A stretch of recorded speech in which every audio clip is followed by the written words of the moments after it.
По Германија и Франција не гарантира датум за почеток на преговори со Европската Унија за Македонија. Францускиот амбасадор Кристијан Тимоние не само што потврди дека јуни е недостижен за било какво придвижување, туку и го пролонгира периодот за евентуално зелено светло од Унијата, па наместо октомври, сега датум најавува до крајот на годинава. Одредени реформи се веќе спроведени, устануваат и други реформи кои што треба да се спроведат и на вистина билансот е веќе направен. На почетокот на летото ќе има важни средби кои што ќе се одржат, но исто така и почетокот на есента. И како што знаете, европското знаменце е со звезди и знаете дека звездите се многу убаво распоредени и благо наклонети за до крајот на годината да се добијат позитивни одговори на сето она што вие го очекувате. На вистина ние ве придружуваме на тој пат, во моментот не можам да ви дадам точен датум, но сакам да знаете дека ние сме со вас. Рано е да се прават анализи, но и самите знаете дека се наоѓаме во суштински период за Европската Унија.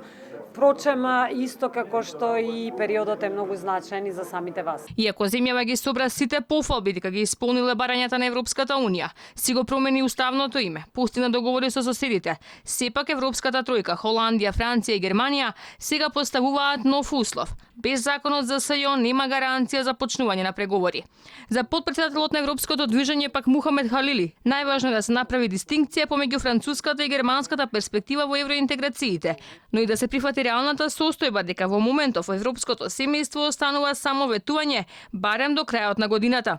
Иако за нас во моментот не изгледа дека е нешто потешко со германците, него со французите, но сметам дека реалноста е ова. Иако и понатамо Франција настојува да прво воспоставиме тесна соработка не само во Република Северна Македонија, туку и другите држави, тоа е една долга стаза. Дали сега ќе омекне нивниот став од ова прашање, ќе видиме. За сега нема такви индици, но секако дека би очекувале, би биле оптимисти некаде одлуката да се донесе декември, а јануари да започнат процесите на преговарање со земјите членки. Се поизвестно е дека Македонија нема да добие датум до Советот на Европската Унија идната недела, а во прилог на ладниот туш кој го добива македонската влада и неодамнешната изјава на премиерот дека не сме сакале членство во Европската Унија веднаш, туку почнување на преговори.